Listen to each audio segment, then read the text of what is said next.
I've been seeking objects of which I can't be honest with you.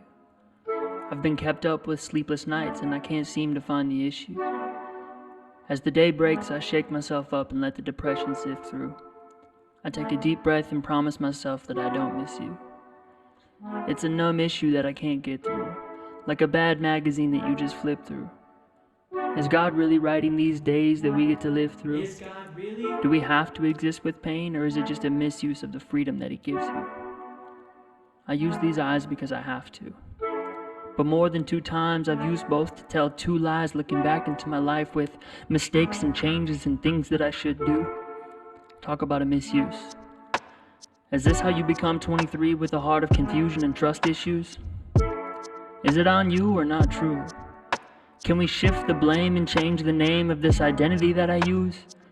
Because being in this world yet not of this world is a hard truth that is convenient to forget. But I will be the first to admit that we like truth. But I'm also real quick to turn cold blue, calling code blue when I'm face to face with the sin I love to choose. As the world turns, does God watch and learn the ways of man as they unfold, or is it the other way around? Will my sins really find me out, or am I cool to just hide in the crowd? Can my art hide me from the pain, or will my mind and heart melt away the same? Trying my best just to keep it in line, but will I die young if I continue to bleed from my mind? Confused, I chalk it up as muse and use and consume because it's the only thing that seems to be getting through. I've been seeking objects of which I can't be honest with you. My best friend is shame, and with a constant impression of depression, these thoughts live in a collective that I keep back from the collection just to simply project the impression that I'm protected. My sin has me perfected. Weapons shaped in ways for the enemy's intentions. My demise is a custom design and tailor fit to keep the pain inside.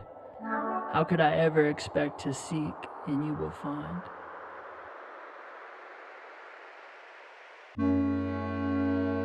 But God, but God. Ephesians 2:4 states, but God. This is one of the most profound functions of a conjunction in the Bible.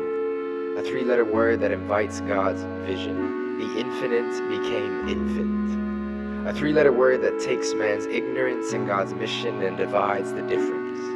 A 3-letter word that takes the bitterness of depression and the premonition of acceptance and divides them by God's presence.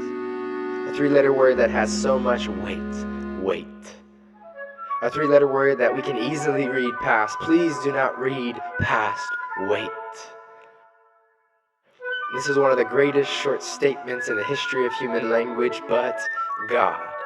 The mystery revealed, the secret revealed. You were dead, but God. You followed the world, but God. You followed Satan, but God. You were enslaved by your flesh, but God. You were a child of wrath, deserving of God's wrathful path, but God. Jesus Christ, the perfect Son of God, showed us heavenly behavior, the life changer and the sin eraser, lived the perfect, sinless life to become our Savior. He walked the path and showed us past the everlasting danger. For He died inside our sin and shame, a crown of thorns pressed against His brain, arms stretched out across the cross. He died a giver, shedding His blood for sinners, you and me, so that we might be cleansed and set free from the sin that we were underneath. Amazing grace on display in the face of Jesus Christ. Amazing grace, how sweet the sound that saved a wretch like me. I once was lost, but now am found, was blind, but now I see.